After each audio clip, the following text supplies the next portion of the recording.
Welcome of dear students.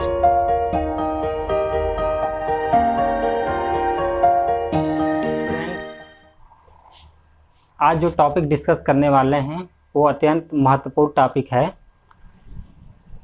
इसका real life में भी बहुत यूज है और प्रैक्टिकली देखने को ऐसा मिलता है और एग्ज़ाम में क्वेश्चन आते ही आते हैं। ये बहुत ही इम्पोर्टेंट टॉपिक है।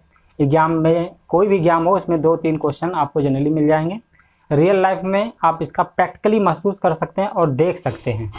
तो आज की शुरुआत हम पावर फैक्टर से करेंगे, अंत पावर फैक्टर मेथड से करेंगे। पावर फैक्टर मेथड लंबा है तो पावर फैक्टर मेथड थोड़ा लंबा है तो इसके 2-3 पार्ट्स में लेक्चर्स आएंगे।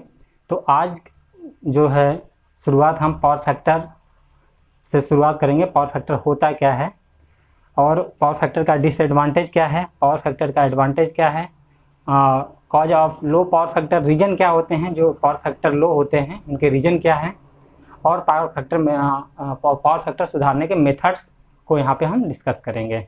तो आइए जानते हैं कि पावर फैक्टर क्या होता है। पावर फैक्टर क्या होता है? पावर फैक्टर क्या होता है? पावर फैक्टर कहीं भी यदि इंडक्टिव लोड है, कहीं भी लोड लगा हुआ है तो उसमें 2 चीज़ कॉमन होता है, एक सप्लाई वोल्टेज और सप्लाई वोल्टेज की वजह से फ्लो होने वाला करंट। ठीक है, सप्लाई वोल्टेज से फ्लो होने वाला करंट। तो पावर फैक्टर को डिफाइन कर सकते हैं हम लोग।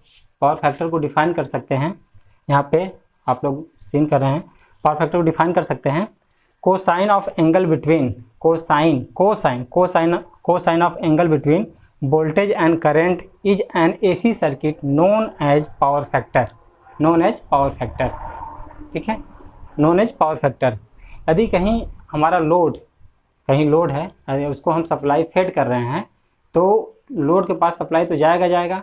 यदि लोड पे डिपेंड करता है करंट का नेचर क्या होगा, करंट लैगिंग नेचर का होगा, लीडिंग नेचर का होगा, तो ये लोड पे डिपेंड करता है।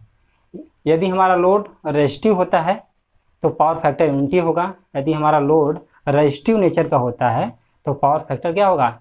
पावर फैक्टर हमारा यूनिटी होगा। लेकिन लोड लैगिंग लोड होगा या इंडक्टिव लोड होगा तो उसमें करंट जो है लैग करती है, जो आप एसी सर्किट में एनालिसिस करेंगे इसके बारे में। लेकिन यहाँ पे पावर फैक्टर के बारे में एनालिसिस कर रहे हैं। तो cosine of angle between, cosine मतलब वोल्टेज तथा करंट के बीच के एंगल के कोसाइन को, वोल्टेज तथा करंट के बीच के एंगल के कोसाइन को पावर फैक्टर कहते हैं। पावर फैक्टर को डिफाइन कर सकते हैं, पावर फैक्टर को कोसाइन एंगल, ये एंगल है फाई जो है करंट तथा वोल्टेज के बीच का एंगल है इसको। ठीक है, तो इसका कोसाइन ले लेंगे तो पावर फैक्टर होगा। ठीक है, ये पावर फैक्टर की डिफिनीशन होती है। पावर फैक्टर की डिफिनीशन ये वैलिड है हमेशा। पावर फैक्टर को और अनदर दूसरे तरीके से भी डिफाइन कर सकते हैं। तो पावर फैक्टर को एसी सर्किट में आप लोग पढ़े होंगे कि पावर फैक्टर जो होता है active power upon apparent power, active power upon apparent power, ये भी होता है डिफिनेशन। एक्टिव पावर आप लोग जानते हैं VI का cos फाई होता है और ये अपरेंट पावर जो होता है V/I होता है। ये हटा दें आप तो यहाँ बचेगा cos का फाई, इसको भी पावर फैक्टर कहते हैं। और एसी सर्किट में वोल्टेज ट्रायंगल, पावर ट्रायंगल से भी पावर फैक्टर को डिफाइन किया जाता है। पावर फैक्टर को यदि देखें एसी सर्किट में R/Z से भी डिनोट किया जाता है, और पावर फैक्टर की यूनिट नहीं होती, पावर फैक्टर की यूनिट लेस होता है। पावर फैक्टर हमेशा क्या होता है? यूनिट लेस होता है। और पावर फैक्टर का जो रेंज है 0 से 1 के बीच है। पावर फैक्टर का जो रेंज है 0 से 1 के बीच लाई करता है। यदि पावर फैक्टर यूनिटी है, तो बहुत अच्छा है, इसके बहुत सारे एडवांटेज हैं। यदि पावर फैक्टर 1 से कम है, यदि पावर फैक्टर की वैल्यू 0.6, 0.8, 0.9 ये सब वैल्यू है, यदि लैगिंग नेचर की हैं तो इसके बहुत सारे डिसएडवांटेज हैं। तो पावर फैक्टर के बारे में आप लोगों ने जाना कि पावर फैक्टर क्या होता है। वोल्टेज तथा करंट के बीच जो एंगल होता है उसके कोसाइन को हम लोग पावर फैक्टर कहते हैं। ठीक है, पावर फैक्टर कहते हैं। पावर फैक्टर का डेली लाइफ में यूज, पावर फैक्टर का डेली लाइफ में यूज क्या है। पावर फैक्टर का डेली लाइफ में यूज आप लोग ऐसे कह सकते हैं कि पावर फैक्टर जो है यदि हमारा खराब है, पुअर है, पावर फैक्टर यदि पुअर है, यदि पावर फैक्टर पुअर है तो क्या प्रैक्टिकली लाइफ में कैसे हम लोग जान पाएंगे कि इसका हम लोग के जीवन में उपयोग है। तो आइए जानते हैं रियल लाइफ में प्रयोग पावर फैक्टर का।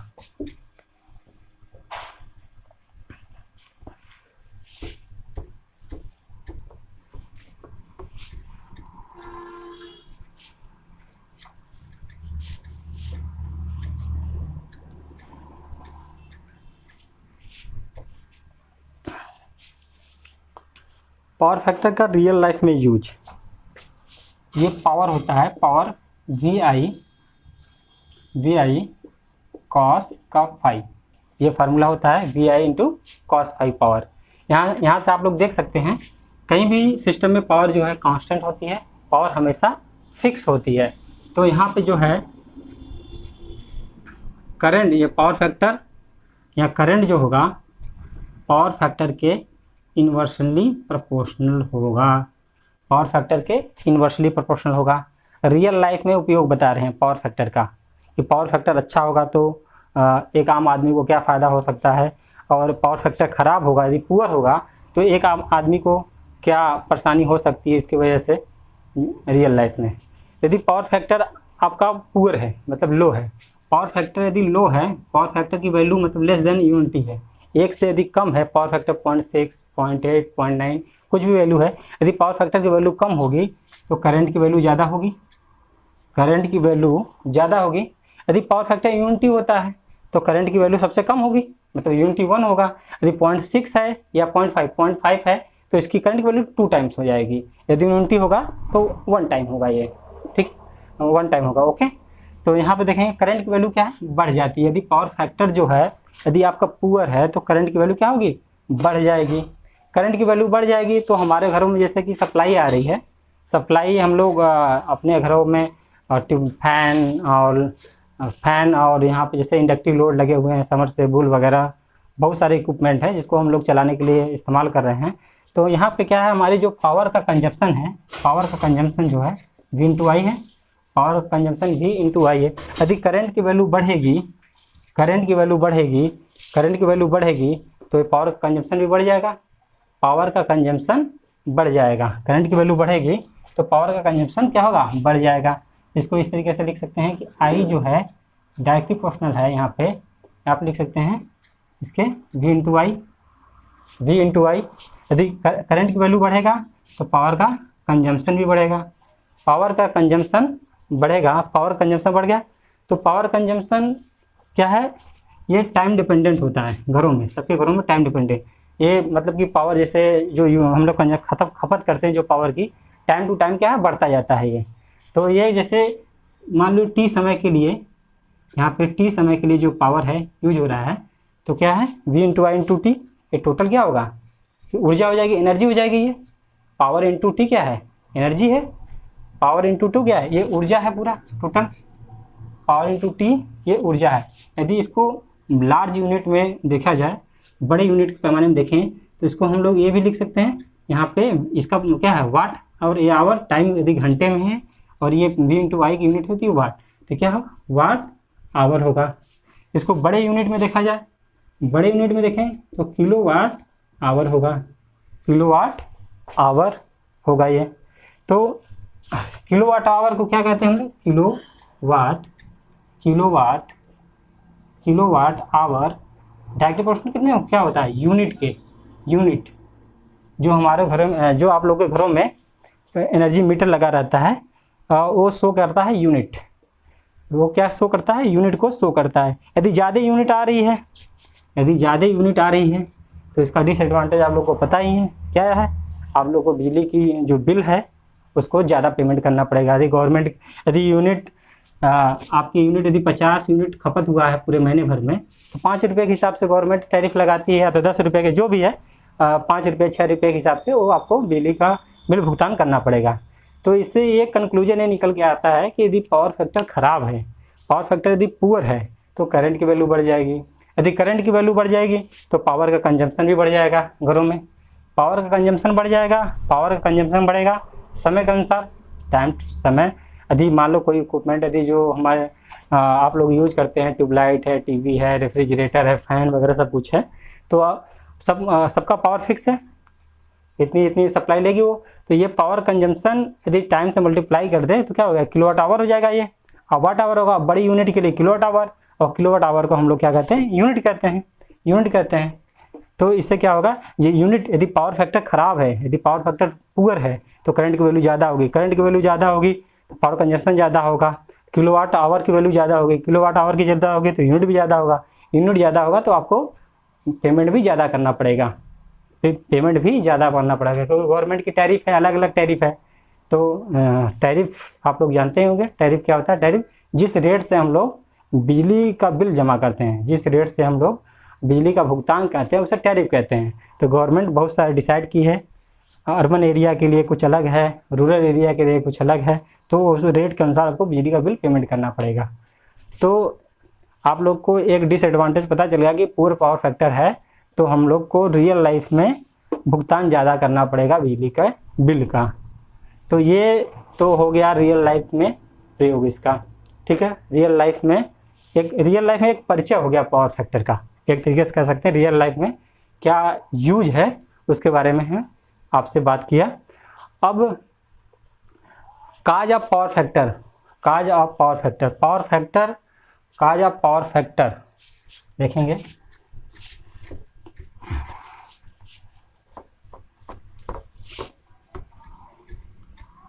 काज ऑफ पावर फैक्टर, क्या कारण है पावर फैक्टर के।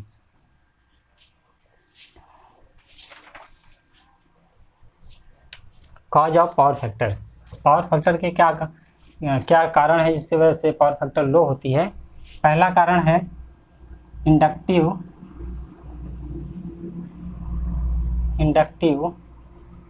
लोड। पहला कारण है इंडक्टिव लोड। यदि इंडक्टिव लोड है तो पावर फैक्टर क्या होगा, लो होगा। इंडक्टिव लोड में दो तरीके से बता सकते हैं आप लोग। ये एक हो गया 3 फेज इंडक्शन मोटर और एक हो गया single phase induction motor. 3 phase induction motor और सिंगल फेज इंडक्शन मोटर। यदि इसका जो है यहाँ पे पावर फैक्टर 0.3, 0.4, 0.6 इस तरीके से वेरी करता है, और सिंगल फेज का ये 0.6 to 0.7 समथिंग। दूसरा नो लोड ट्रांसफार्मर। दूसरा है नो लोड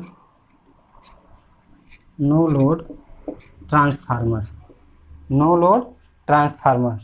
तीसरा है ट्रांसमिशन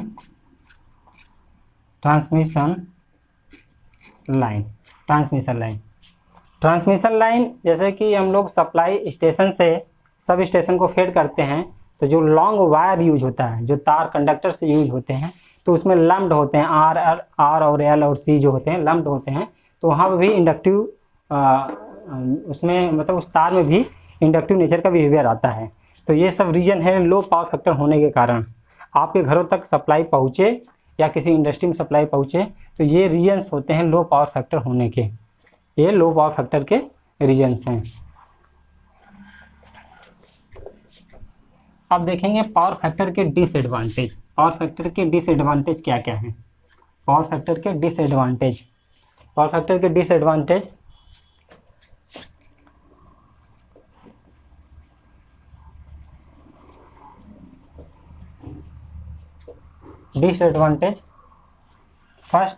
पावर फैक्टर के डिसएडवांटेज क्या है।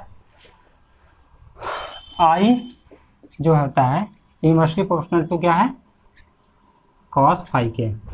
यदि फाई की वैल्यू बड़ी है, फाई की वैल्यू बड़ी है, फाई वैल्यू जितना बड़ा होगा cos फाई की वैल्यू क्या होगी, उतनी छोटी होगी, करंट की वैल्यू उतनी ज़्यादा होगी ना। cos फाई की वैल्यू जितनी बड़ी होगी cos फाई की वैल्यू जितनी बड़ी होगी और cos फाई की वैल्यू क्या होगी उतनी क्या होगी, इसमें फाई की वैल्यू मान लो 90 डिग्री है तो 0 है ये। फाई की वैल्यू यदि बड़ी है, फाई की वैल्यू जितनी बड़ी होगी और cos फाई की वैल्यू क्या होगी, cos फाई की वैल्यू क्या होगी, ये जितनी बड़ी होगी cos फाई की वैल्यू क्या होगी उतनी छोटी होगी, उतनी क्या होगी, ये छोटी होगी, उतनी छोटी होगी। तो करंट की वैल्यू क्या होगी उतनी ज़्यादा होगी, उतनी ज़्यादा होगी। तो इससे पहला डिसएडवांटेज है हमारा कैपिटल कॉस्ट बढ़ जाएगा। जिस तरीके से हमने अभी बताया कंज्यूमर सप्लाई के लिए, तो उस तरीके से हमारा क्या है कैपिटल कॉस्ट जो है बढ़ जाएगा। पहला ये डिसएडवांटेज है। दूसरा डिसएडवांटेज I²R लॉस, कॉपर का लॉस जो होता है I²R लॉस, ये लॉसेज जो है बढ़ जाएंगे। थर्ड जो डिसएडवांटेज है, तीसरा जो है I/R का ड्रॉप, I/R का ड्रॉप जो है क्या है, ये करंट बढ़ेगा, I/R का ड्रॉप भी बढ़ जाएगा। I/R का ड्रॉप बढ़ गया तो वोल्टेज रेगुलेशन क्या हो जाएगा आपका, वोल्टेज रेगुलेशन की वैल्यू क्या होगी बढ़ जाएगी, उससे वोल्टेज रेगुलेशन क्या होगा पुअर हो जाएगा आपका। तो इससे क्या है वोल्टेज रेगुलेशन की वैल्यू क्या होगी बढ़ जाएगी, वोल्टेज रेगुलेशन की वैल्यू क्या है ये बढ़ जाएगी। बढ़ने का मतलब है वोल्टेज रेगुलेशन आपका पुअर हो गया है, खराब हो गया है। जितनी वोल्टेज रेगुलेशन की वैल्यू जितनी कम आती है वोल्टेज रेगुलेशन आपको उतना अच्छा होता है। इससे क्या है इफिशियंसी आपकी क्या है घट जाएगी। तो ये 3 हो गए डिसएडवांटेज 1, 2 एंड 3। चौथा है, चौथा disadvantage 4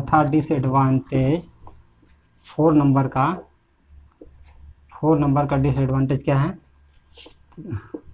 KVA directly proportional to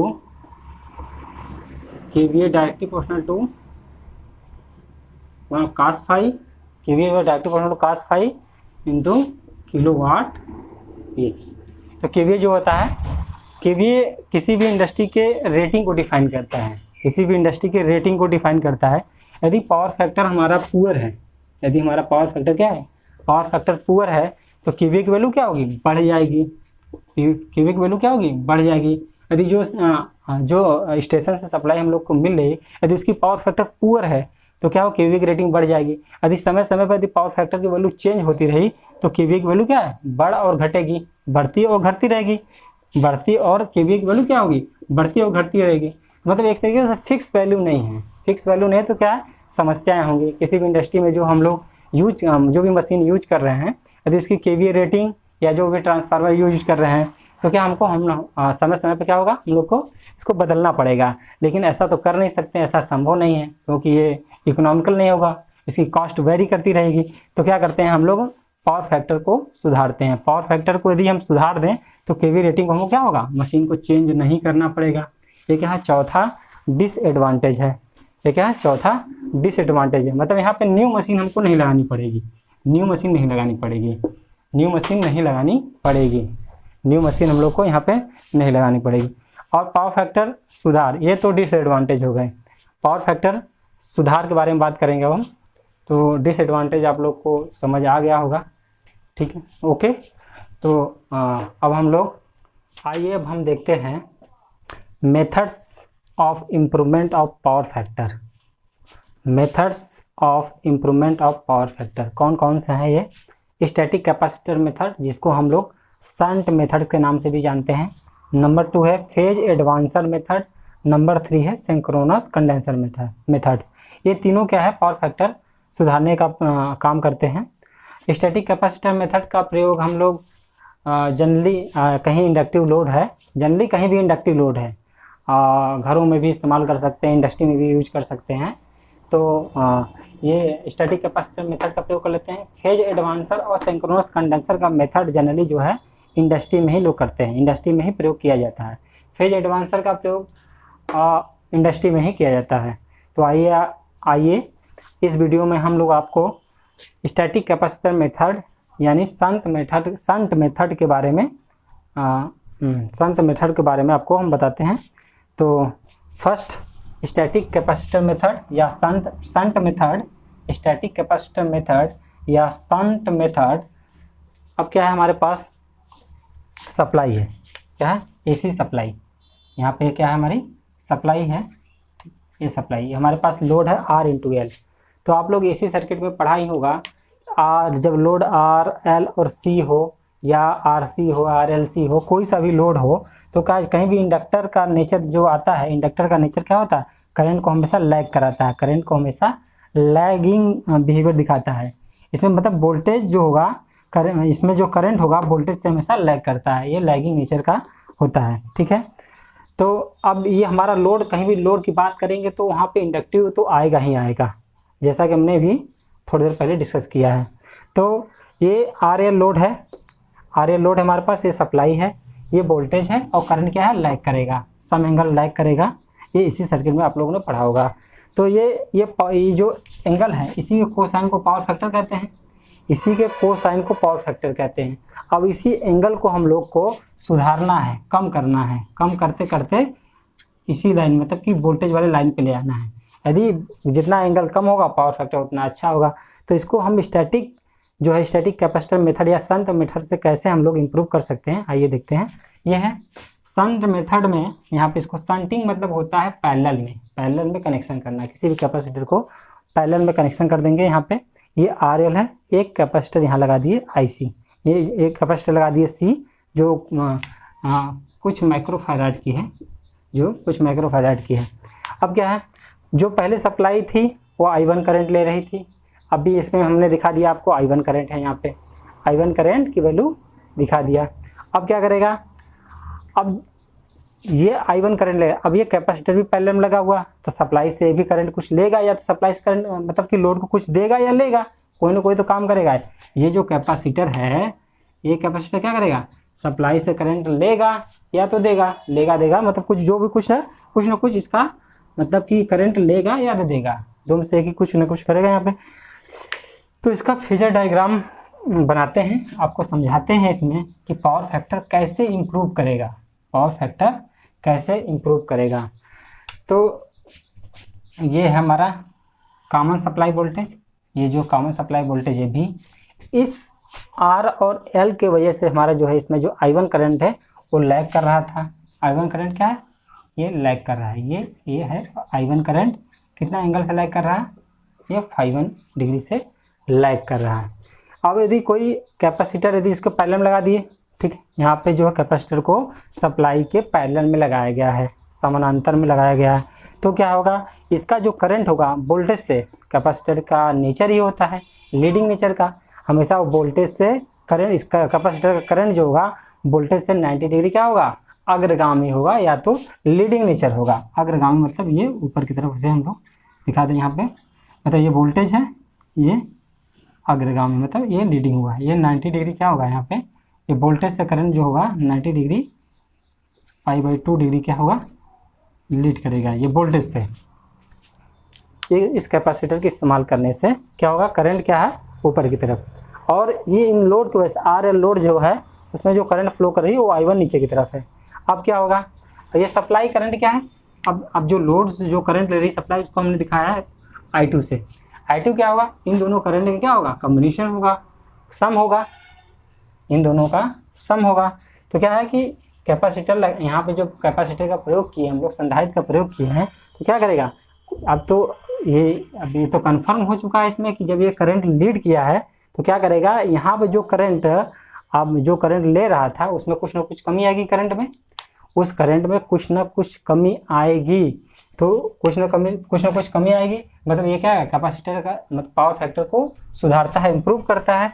तो ये क्या होगा, सम एंगल क्या है, इम्प्रूव कर देगा, सम एंगल जो है यहाँ पे सम एंगल इम्प्रूव कर देगा। ये हो गया I2, जब ये जो है ये आपका φ2, ये हो गया φ2, ये हो गया φ2 जी। अब देखिए इसमें, अब ये पावर फैक्टर सुधार रहा है, अब पहले एंगल बड़ा था, φ1 थी, φ1 वैल्यू थी, अब क्या है, एंगल φ2 हो गया। मतलब क्या होगा कि एंगल की वैल्यू क्या होगी, छोटी होगी। फर्स्ट कंक्लूजन निकल के आता है कि φ1 की वैल्यू जो है, φ1 की वैल्यू बड़ी है और φ2 से, पहला कंक्लूजन। पहले जब हमने कैपेसिटर नहीं लगाए थे तो एंगल उसकी बड़ी थी, मतलब इसका कोसाइन करेंगे तो पावर फैक्टर भी क्या होगा, पावर फैक्टर भी पुअर होगा, कम होगा। तब यहाँ से एक कंक्लूजन निकलता है कि cos phi 2 greater than cos phi 1, मतलब पावर फैक्टर हमारा सुधर गया। कंक्लूजन क्या निकलता है, यदि एक कैपेसिटर को हम लोड के पैरेलली कनेक्ट कर देते हैं तो मेरा पहला कंक्लूजन निकलता है कि पावर फैक्टर में क्या होगा, सुधार हो जाएगा। अब मैग्नीट्यूड वाइज तो बता नहीं सकते, लेकिन अभी यहाँ पे जो है फार्मूले से पावर फैक्टर जो है आपका इम्प्रूव कर चुका है। Power factor cos phi 2 greater than phi 1, यदि एंगल बड़ी है तो मैग्नीट्यूड कम मिलेगा, एंगल छोटी है तो cos phi की वैल्यू बड़ी मिलेगी। तो आपका क्या है, पावर फैक्टर यहाँ पे सुधर गया। पहला कंक्लूजन निकला कि पावर फैक्टर जो है सुधर गया। तो ये स्टैटिक कैपेसिटर मेथड हम इस्तेमाल कर रहे थे पावर फैक्टर सुधारने के लिए ही। तो आपको पहला कंक्लूजन निकल के आ चुका है, पावर फैक्टर इम्प्रूव हो चुका है। दूसरा क्या कंक्लूजन निकल के आता है इसमें, सेकेंड कंक्लूजन,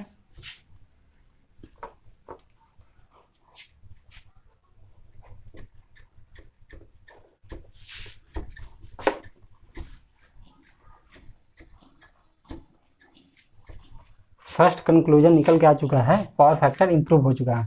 सेकेंड कंक्लूजन क्या निकल के आता है, सेकेंड कंक्लूजन ये है इसका कि एक्टिव पावर का कंपोनेंट क्या है, वो कांस्टेंट रहती है।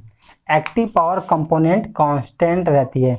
अब क्या है, एक्टिव पावर कंपोनेंट कांस्टेंट कैसे रहेगी उसको समझिए।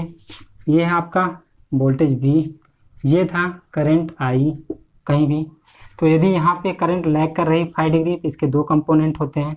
एक कंपोनेंट वोल्टेज के डायरेक्शन में क्या होगा, यहाँ पे होगा I cos phi, और यहाँ पे क्या होगा, एक I sin phi, I sin phi। यदि इसको हम ब्रेक कर देते हैं तो ये दो कंपोनेंट हो जाएंगे। यहाँ पे इसके दो कंपोनेंट को ब्रेक कर सकते हैं, दो कंपोनेंट को हम लोग ब्रेक कर सकते हैं अलग अलग। तो क्या है, देखिए यहाँ पे ये पहले का ये I1 करंट है, तो इसका कंपोनेंट इस साइड में जब आएगा यहाँ पे I1 cos phi, ये I1 cos phi, और दूसरे कंपोनेंट क्या होगा यहाँ पे I2 cos phi। तो यहाँ पे क्या है कि I1 cos phi 1 बराबर I2 cos phi 2, I1 cos phi बराबर I2 cos phi, क्योंकि ये तो एक्टिव पावर कांस्टेंट है। एक्टिव पावर जो है आपका हमेशा कांस्टेंट रहती है। एक्टिव पावर कांस्टेंट कैसे रहेगी, थोड़ा सा एक्टिव पावर ये था RL, एक कैपेसिटर लगाते हैं यहाँ पे C का, ये सप्लाई वोल्टेज था V, ये RL और ये C, ये यहाँ पे था IC, ये पे था यहाँ पे था I1 और ये था I2। एक्टिव पावर कंपोनेंट कैसे कांस्टेंट होगा, एक्टिव पावर कंपोनेंट किस चीज़ पे डिपेंड करता है। एक्टिव पावर कंपोनेंट हमेशा प्रतिरोध रेजिस्टेंस पे डिपेंड करेगा। एक्टिव पावर कंपोनेंट हमेशा प्रतिरोध मतलब रेजिस्टेंस पे डिपेंड करता है, ना कि इंडक्टर और कैपेसिटर पे डिपेंड करता है। तो एक्टिव पावर में यहाँ पे क्या है, प्रतिरोध है।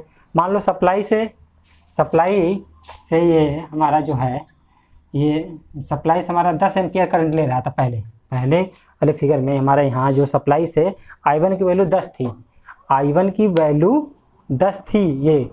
तो अब क्या करेगा, यहाँ कैपेसिटर यदि लगा देंगे हम लोग, तो कैपेसिटर क्या करता है, रिएक्टिव पावर सप्लाई करेगा। इस इंडक्टिव के इसके इंडक्टिव नेचर की वजह से जो करंट लैग कर रहा था उसको सुधारने के लिए, जो यहाँ पर हमने एंगल दिखाया आपको IC, जो वोल्टेज से 90 डिग्री लीड कर रहा था, तो ये I1 से I2 हो गया। यहाँ पे मान लीजिए कि यहाँ पे जो है ये करंट 10 एम्पियर का ले रहा था, लेकिन क्या है, ये जो कैपेसिटर लगा दिए, ये मान लो कि क्या हुआ, ये कैपेसिटर लगा दिए तो मान लीजिए कि 4 एम्पियर का रिएक्टिव कंपोनेंट जो है ये RL लोड को सप्लाई कर रहा है। अब सप्लाई क्या करेगा, सप्लाई से क्या होगा, जो 10 ले रहा था अब सप्लाई से क्या करेगा, सप्लाई से अब 6 लेगा ये, क्योंकि ये तो 4 फुलफिल कर दे रहा है, जो हमारा लैग कर रहा था। अब क्या करेगा, करंट की वैल्यू कम हो जाएगी, मतलब करंट की मैग्नीट्यूड वाइज क्या होगी, वैल्यू कम हो जाएगी। मैग्नीट्यूड वाइज वैल्यू क्या है यहाँ पे, कम हो जाएगी। तो इस तरीके से पता चला आपको कि ये जो है रिएक्टिव पावर को सप्लाई करता है। कैपेसिटर जो है रिएक्टिव पावर सप्लाई करेगा लोड को, एक्टिव पावर। अब यहाँ पे देखिए फेजर डायग्राम में ये I1 है, ये I2 है, इसका यदि कंपोनेंट जब हम लेंगे यहाँ पे तो I1 cos फाई और दूसरे जब लेंगे वो I2 cos फाई, ये क्या होंगे, ये दोनों आपस में हमेशा बराबर होंगे क्योंकि ये रिएक्टिव कंपोनेंट पे डिपेंड नहीं करते हैं। इसलिए दूसरा कंक्लूजन निकल के आता है, सेकंड कंक्लूजन में निकल के आता है एक्टिव पावर कंपोनेंट क्या होता है, हमेशा कांस्टेंट होता है। यदि एक्टिव पावर कंपोनेंट यदि कांस्टेंट होगा, एक्टिव पावर कंपोनेंट यदि कांस्टेंट होगा तो इसमें करंट, अब करंट की वैल्यू क्या होगी, करंट की वैल्यू तो पावर फैक्टर इंप्रूव कर गया तो I2 जो है I1 cos phi upon cos phi 2 phi 1 phi 2। अब देखिए यहाँ पे अब क्या है, ये इसकी वैल्यू फाई 2 वैल्यू क्या है, पावर फैक्टर सुधारा था हमारा, पावर फैक्टर अच्छा किया था, अच्छा किया तो मतलब यूनिटी की तरफ चढ़ रहा है, तो इसका मतलब क्या है, करंट की वैल्यू क्या है हमारी, करंट की वैल्यू क्या होगी यहाँ पे फाई 2 यदि पावर फैक्टर अच्छा यूनिटी की तरफ जा रहा है तो I2 की वैल्यू क्या होगी हमारी, कम होगी, I2 की वैल्यू कम होगी। यदि करंट की वैल्यू कम होगी तो पावर का कंजम्पशन भी कम होगा, एक्टिव की वैल्यू। अब क्या है, अब ये जो है लाइन धारा की वैल्यू जो है, जो हमारा सर्किट में जो लोड की तरफ जो करंट फ्लो कर रहा था, लाइन धारा की वैल्यू क्या, लाइन धारा की वैल्यू कम हो जाएगी, लाइन धारा की वैल्यू घट जाएगी, लाइन धारा की वैल्यू घटेगी तो पावर का लॉस कम होगा, पावर का लॉस कम होगा तो ऊर्जा की खपत भी कम होगी, ऊर्जा की खपत भी कम हो गई। तो दूसरा कंक्लूजन निकला कि एक्टिव पावर कंपोनेंट जो होता है वो कांस्टेंट होता है, कांस्टेंट रहने से लाइन का करंट जो है कम हो जाता है, लाइन का करंट जो है कम हो जाता है। तीसरा पॉइंट पे बात करते हैं, थर्ड पॉइंट। तीसरा पॉइंट क्या है यहाँ पे, थर्ड नंबर का पॉइंट डिस्कस कर रहे हैं, तीसरे नंबर का पॉइंट डिस्कस कर रहे हैं यहाँ पे, थर्ड नंबर का पॉइंट। अब क्या होगा यहाँ पे, रिएक्टिव पावर का कंपोनेंट क्या है, रिएक्टिव पावर कंपोनेंट जो सप्लाई से ले रहा था, जो सप्लाई से रिएक्टिव जो लोड जो है आपका, ये सप्लाई से जो रिएक्टिव पावर ले रहा था उसकी वैल्यू में कमी आ जाएगी। रिएक्टिव पावर सप्लाई, रिएक्टिव कैसे कमी आएगी यहाँ पे, देखिए यहाँ पे कमी कैसे आएगी, जो रिएक्टिव पावर कंपोनेंट है यहाँ पे ये I1 cos फाई, इसके दो कंपोनेंट थे, पहले वाले के I1 cos फाई और इसका ये कंपोनेंट था यहाँ पे I1 का साइन फाई, और दूसरे का जो कंपोनेंट आ रहा है ये I2 का जो ब्रेक डाउन कर रहे हैं यहाँ पे, तो ये होगा I2 का साइन फाई, I2 का ये साइन फाई हो जाएगा, ये I2 का साइन फाई। और इधर का जो यहाँ पे जो इसका I1 का था, तो ये आपको बताया एक्टिव कंपोनेंट, ये साइड में जो होता है I1 cos का फाई 1 था, यहाँ पे I2 cos phi 2, magnitude Y और फेजर डायग्राम से क्या थे, दोनों की वैल्यू कांस्टेंट थी, इसलिए ये बताया था हमने आपको कि लाइन धारा की वैल्यू घट जाएगी। अब तीसरा पॉइंट डिस्कस कर रहे हैं। तीसरा पॉइंट में है कि जो सप्लाई से रिएक्टिव पावर जो लोड हमारा है वो सप्लाई जो रिएक्टिव पावर ले रहा था, अब उसकी वैल्यू क्या होगी, घट जाएगी। कैसे घट जाएगी रिएक्टिव पावर की, हमने बताया कि यदि ये कैपेसिटर क्या है, रिएक्टिव पावर को सप्लाई करता है, ये लोड मान लो कि 10 एम्पियर करंट ले रहा था, यदि 4 एम्पियर ये सप्लाई कर दिया तो अब इस सप्लाई से इसको क्या लेना पड़ेगा, 6 एम्पियर लेना पड़ेगा। तो मतलब क्या है, यहाँ पर हमने बताया रिएक्टिव पावर का कंपोनेंट क्या है, घट जाएगा, रिएक्टिव पावर का कंपोनेंट क्या घट जाएगा। ये क्या होगा, I2 cos फाई किसके बराबर होगा, यहाँ पे reactive power component, reactive power component की वैल्यू क्या होगी, रिएक्टिव पावर कंपोनेंट की वैल्यू क्या है। अब जब सुधरने के बाद I2 जब सुधर चुका है, I2 साइन फाई 2 बराबर क्या होगा, पहले था I1 साइन फाई, पहले क्या था I1 साइन फाई, I1 का साइन फाई, ये वैल्यू I2 साइन फाई की वैल्यू, ये पहले था I1 sine phi value, I1 sine phi. अब क्या होगा, ये कंपोनेंट कम किसके वजह से हो रहा है, ये IC की वजह से हो रहा है। ये मैग्नीट्यूड क्या है, इसमें से डिडक्ट कर देंगे तो I2 साइन फाई की वैल्यू मिल जाएगी। माइनस क्या होगा यहाँ पे, IC होगा, माइनस क्या होगा यहाँ पे IC। इस तरीके से पता चलता है कि रिएक्टिव पावर का जो कंपोनेंट की वैल्यू है वो कमी आ जाएगी, रिएक्टिव पावर कंपोनेंट की वैल्यू कम होगी। रिएक्टिव पावर कंपोनेंट होगी तो मतलब कि सप्लाई जो है आपका, रिएक्टिव पावर कंपोनेंट की वैल्यू घट जाएगी और सप्लाई से जो है करंट की वजह, जो सप्लाई से करंट ले रहा था वो भी घट जाएगा। इसका ये रिएक्टिव पावर कंपोनेंट की वैल्यू घटने से क्या फ़ायदा है, रिएक्टिव पावर कंपोनेंट की वैल्यू घटने से क्या फ़ायदा है, रिएक्टिव पावर के कंपोनेंट के घटने से ये फ़ायदा है कि सप्लाई से करंट कम लेगी, सप्लाई से करंट कम लेगी तो हमारा सप्लाई से करंट कम ले रहे हैं तो पावर फैक्टर क्या है, ऑब्वियसली क्या है, इम्प्रूव हो रहा है। पावर फैक्टर क्या है, इम्प्रूव हो रहा है। पावर फैक्टर क्या है, जो है इम्प्रूव हो रहा है।